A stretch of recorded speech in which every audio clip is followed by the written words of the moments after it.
probably hear it, almost definitely, but it happens. So I'm gonna keep the coat on. So, oh Jesus, so I look like a weatherman, and we're not even balanced here.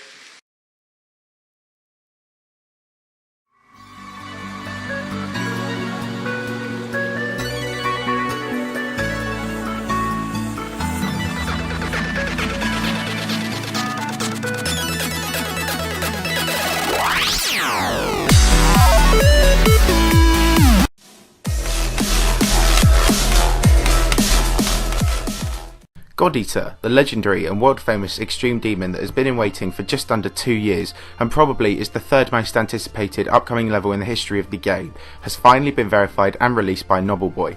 Obviously, we all know this level's story and how significant it was become. What started as an extremely well designed project with an epic song drew loads of attention, and then the second preview was released in mid 2017 which caused it to absolutely explode, reaching near uncontrollable levels.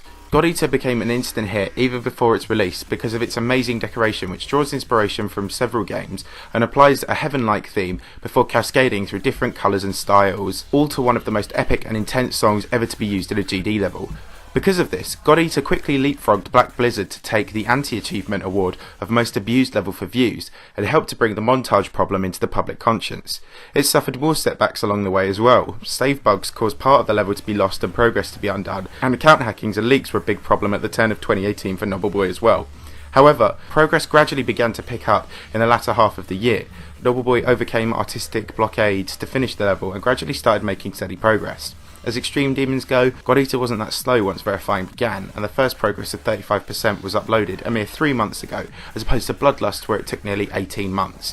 Whatever the case, and regardless of the past, this level is out now and it's really important for the game. You may remember when I made a video about how the game could be revived, and I said that EATER would be the catalyst for 2.2 like Yatagarasu and Bloodbath were for their respected updates.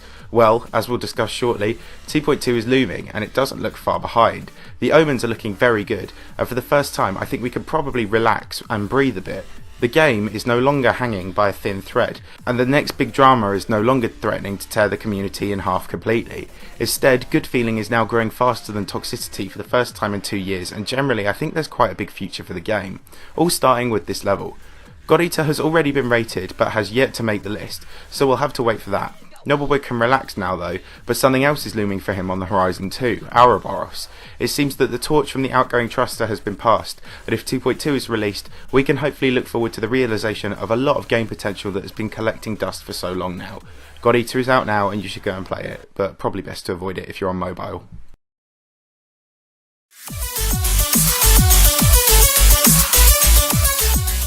Another new and probably harder extreme demon has been verified recently too. It's the sequel to the number 4 rated demon Gamma. It's Sigma by Mindcap and many others. Sigma was verified by Technical not too long off the back of his verification of another sequel, Photovoltaic 2, which has barely had any time to catch its breath at number 20 on the list. Sigma is far harder however. According to Technical, it went through 5 difficulty phases. Technical says that this is the end product on which he has invested over 22,600 attempts, and it could place at number 1 on the demons list, so it will definitely be placed above its prequel. This could actually knock Bloodlust off at a key moment.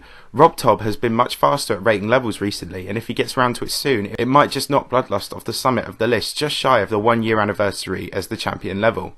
The gameplay looks like hell to me. I know I don't play the game, but all that timing, those inconsistent jumps, and stop-start gameplay would drive me crazy if I was actually any good at the game. Sigma isn't just a run-of-the-mill extreme demon like most of the big upcoming sequels seem to be nowadays. Whereas Gamma wasn't somewhat the pinnacle of decoration, Sigma has some really diverse and intricate parts, and in places really does look like it could be a demon crafted for aesthetic value as opposed to difficulty. Whatever the case, I guess Technical will be glad to have this off his conscience after months of hard work and progress. This could be a really good and deserving number 1 demon, balancing difficulty and design in extreme measures either side, all underpinned by its song, which will give older 1.9 and early 2.0 players a great feeling of nostalgia. Sigma is out now, and I mean, you could probably just save yourself the embarrassment of playing it, but still like and rate it so we can get rated faster.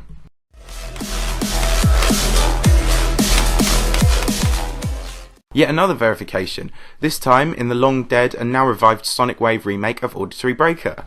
Started in 2016 for Serve to Verify to rival Sonic Wave Infinity and Rebirth, Auditory Breaker was definitely the most varied and interesting remake of the level, but it died just as quickly as it sprung up, and with Manix and LaserBlitz both quitting thereafter, we all but forgot about this. However, it was revived by both creators a few months ago and fell to Gabs, a lesser known but skilled player, to verify it, and he's only gone and done it now. The level has a 2.1 revamp in its revival and looks a lot better because of it, and it's also been confirmed by Gabs to be easier than the original, maybe only top 15 level.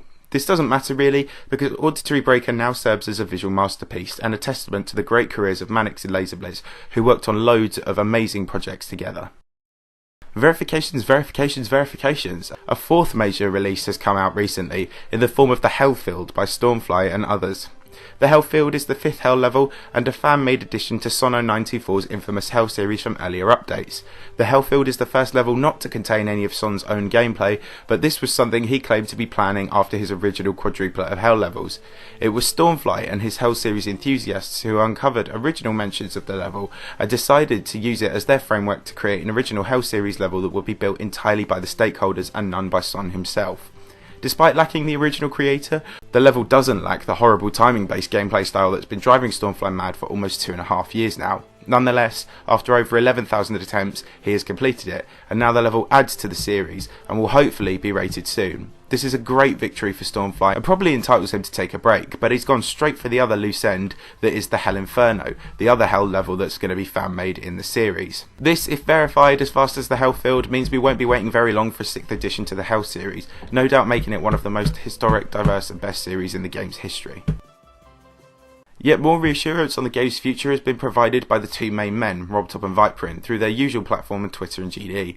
Viperin was replying to tweets and claimed to one individual that there are a lot of nice features to come with the update. He then elaborated in a public tweet saying he couldn't show or tell us any of the features, but he'll try and release a preview soon. While this isn't much to go on, it confirms that there are yet more features on the update we do not know about yet. We've seen the random trigger, time warp trigger, RPG system, challenge mode and things like camera controls and the floating ball, but the confirmation of new features does make 2.2 the biggest update by default. RobTop poked his head up too, commenting on a recent rated level. He didn't give too much away, but he did reaffirm the presence of new features, including an extension to the editor which extends the object group limit to 9,999, which could help to optimise the game better. Whatever the case, this is yet more positive news, and though you never know with RobTop, I would probably say that we can expect 2.2 pretty soon, within the next couple of months hopefully.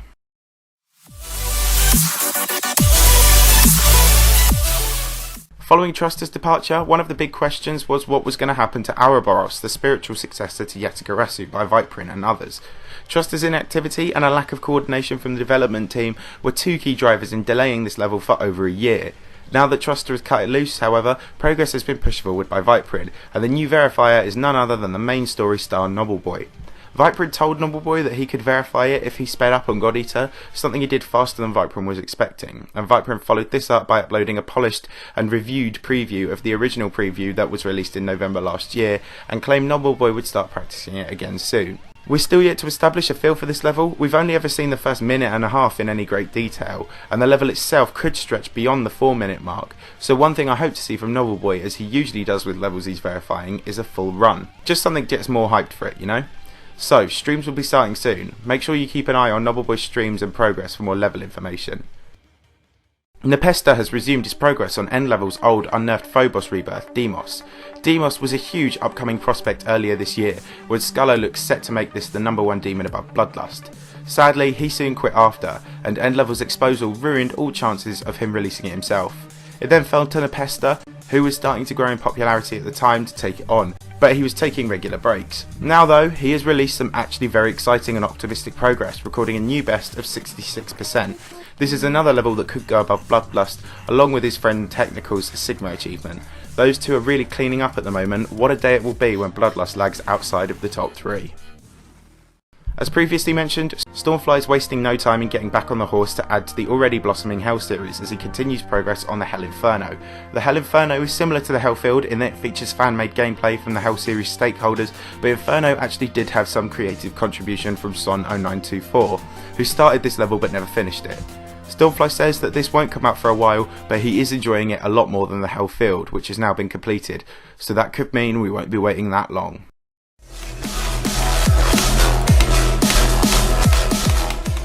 Not much has been happening on the list this week. We have a ton of incoming levels though, with God Eater being rated and Sigma looking likely to follow suit. As for the actual list, well, it's been quiet.